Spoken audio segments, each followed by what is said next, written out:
What's up, Lemonheads? Today, Koru here. I'm going to be discussing my Pokemon Legends ZA team. Make sure to like, comment, subscribe if you're new, and let's go ahead and get right into it today. Alright, so first up, here's our guidelines for the team building. So we must use our starter Pokemon, either Totodile, Chikorita, or Tepig. Must use at least 2 Kalos Pokemon, any Generation 6 new Pokemon. Must not overlap type, so we cannot have 2 ghost types, 2 water types, whatever it may be. Must use at least 2 new Mega Pokemon. So there's a bunch of new Mega Pokemon, and I'm gonna require that I use at least 2 of them. And must be filled with only true gamers. And this is a spoiler alert. I will be discussing all the leaked Mega Pokemon and stats in this video, so if you don't want to be spoiled, go ahead and click off now. Alright, let's get into it. So any journey starts off with you picking your starter Pokemon, either Chikorita, Totodile, or Tepig. And I personally am a huge fan of Johto, and Tepig, well, is not from Johto, so gets launched away.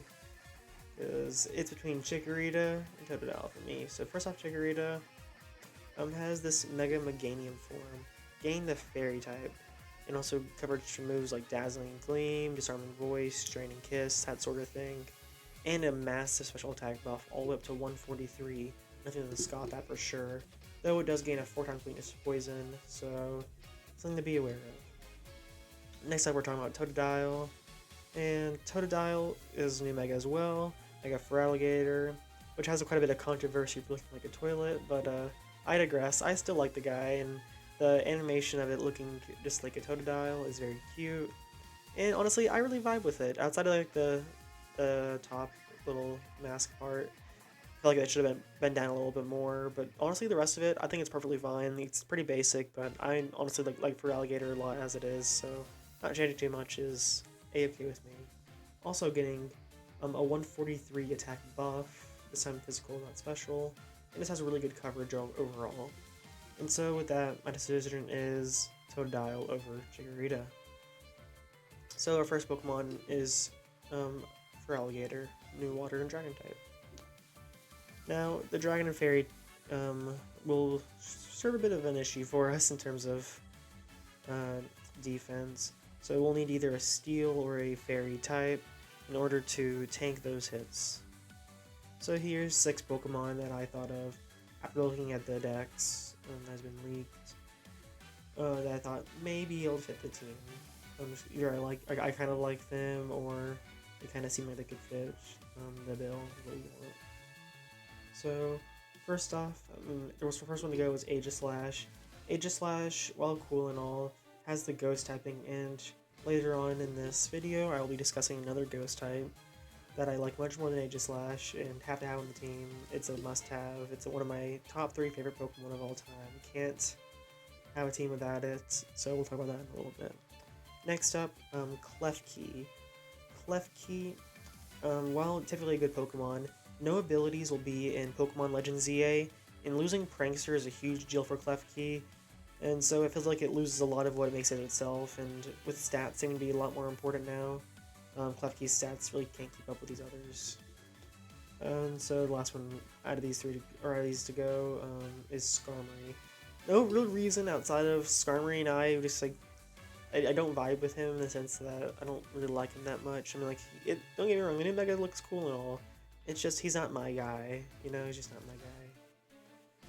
So, let's talk about Mega Clefable. Mega Clefable gets a bunch of stat buffs, being a very good overall defensive Pokemon, having 93 defense, 110 special defense, and 95 HP.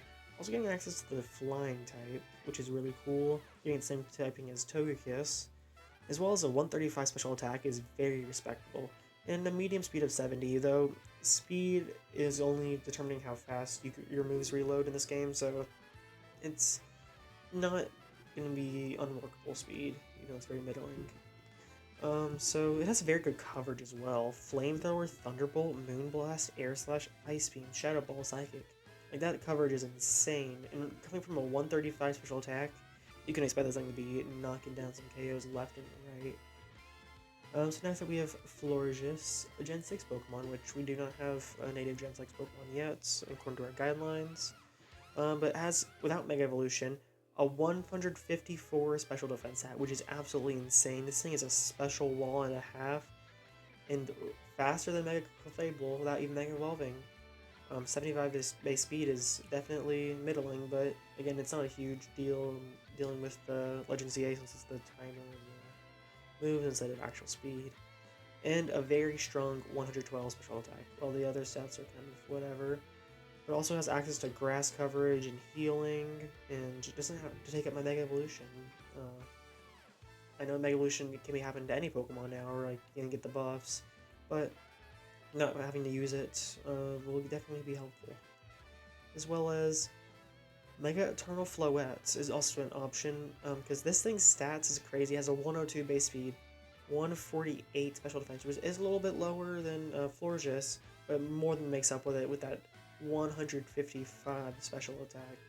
Now, I don't know if Mega Eternal Floette will be available during the main game, or even at all, because, you know, it's AZ's Pokemon. But if it is, and I really hope that it is, it will take the spot of Florges probably in post games, where I'm guessing you'll be able to find it. Moving on to the third option left is Mega Mawile. Fairy Steel type, arguably the best typing combination in the series. So base stats, very respectable, but this is after it Mega Evolves, and to combat with no abilities, so it doesn't get its huge power that typically gets. It now has a 40 plus to its attack stat, so now having a very strong 147 attack stat, though it only gets that after Mega Evolving, so we need to keep that in mind. Its speed is 50, so it's not amazing on the speed. It is a very good physical wall with 125 defense, and special defense is definitely nothing to laugh at, 95. HP is kind of whatever, but it does have very strong moves like Play Rough, Iron Head, gets Knock Off and Crunch for some spread, same thing with Brick Break, it gets Stealth Rocks, which could be interesting, and the Elemental Fangs and Punches. Though Bullet Punch is nowhere to be seen, which I think Bullet Punch would definitely have made this thing a whole lot scarier and a whole lot stronger. And for that reason, I think I decided to take Florges or Floette, adding a Fairy type and a Gen 6 Pokemon to our team. Now, our weaknesses show up as Poison and Fairy, and so the answer to that would be either of Poison or a Steel type of our own. And I do need to try and work on my Fire, Water, Grass core a bit, so why don't we go for a Poison and Grass type. So here's the 3 Poison and Grass types that I've been thinking about: Roserade, Victory Bell, and Venusaur. So first I'll talk about Victory Bell. Victory Bell's Mega gave it a very strong mixed attacking and special attacking stats, and its defenses are alright, nothing crazy, but nothing will, you know, push over in a real way either. And this guy is in fact the Goofy Goober, as them kids say. But the mixed attacks, not my thing, so I'm gonna have to take it as a pass. So these last two, Venusaur, again, pretty middling speed at 80. Very, very good bulk on both ends. 120 and 123 respectively for defense and special defense. Attack and special attack, again, kind of a mixed decker, we're leaning more towards special. And then we have Roserade, who doesn't have to Mega Evolve, which is interesting, and it has a 90 base speed, so it can be launching off attacks a bit more fast than something like Venusaur, which also has to Mega Evolve to obtain those stats. Special defense at 105 is very strong. 125 special attack, even stronger than Venusaur's special attack. Again, for not having Mega Evolve, though it does lose out a bit in the bulk category. I think it's more of a speedy type. The speed type mod. Alright, so I can't really decide between these two. It's a really tough decision for me to make. And so I'm going to put both of them here for now. During the game itself, I'll decide. Or maybe up in the couple days up until then. Today is the 13th, though it is getting close to the 14th. It is 11 o'clock at night. So anyways, moving on. Gotta have a ghost type. As I mentioned earlier with Aegislash, I didn't want Aegislash to be on the team because I wanted a specific ghost type to be on the team. A top 3 Pokemon, a GOAT of all time. It also is an ice type. I'm sure y'all have guessed it by now. Frostlass. I love Frostlass. It has crazy new base stats as it Mega Evolves, finally getting the speed and special attack that it deserves, and a very respectable special defense. And so, also, it's Mega Glalie 2! Awesome Mega Glalie 2, my goat. And this Mega is really cool, really elegant. and just what I wanted of a Frostlass, you know? It's my go, love Frostlass. So, in terms of a Fire, Water, Grass core, we do have our Water type being our starter, and our Grass type being either Victory Bell, no, sorry, not Victory Bell, Venusaur, or Roserade. So we need a Fire type to finalize the trio. Here's the 3 contenders I came up with: Talonflame, Mega Houndoom, or Mega Camerupt. So, out of these 3, uh, maybe something like Mega Camerupt makes more sense because it gives us some more answers to some of our weaknesses and weak points. But, I don't know. Talonflame just seems to be the obvious answer to me, you know? Like, such a cool guy, such a cool bird, you know? And also, I have to use at least 2 Kalos Pokemon according to my guidelines. And so, Talonflame being added to the team gives us our second Kalos Pokemon, finishing out that rule.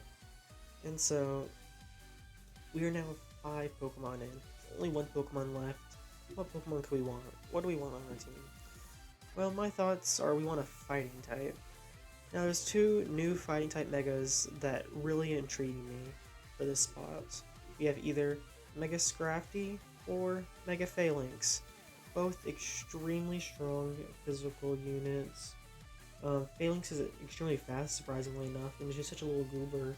And then the Edgelord himself, Mega Scrafty, has an insane bulk on both ends, with over 130 in both defense and special defense after Mega Evolving, which is just absolutely insane. Plus, you know, not now, but in the Champions games, it has Intimidate, so throw it and Intimidate, Fake Out, then Mega Evolve or whatever. Mega Evolve, then Fake Out, but that thing is just going to be insane. Lowering attack stats further, tanking hits like a pro. This thing is going to be an absolute tank, even though it doesn't quite look like it. And so, yeah, I cannot decide between these 2. So, again, it's just going to be one of those things like the Venusaur Roserade incident, where I'll have to play the game, or maybe wait a day or 2 to figure out which Pokemon takes the slot. So, this is my team of 6. What do y'all think? Let me know y'all's teams down in the comments below. And if y'all are hyped for ZA as well, make sure to like, comment, subscribe. And I'll see y'all next time. Bye, Lemon Heads.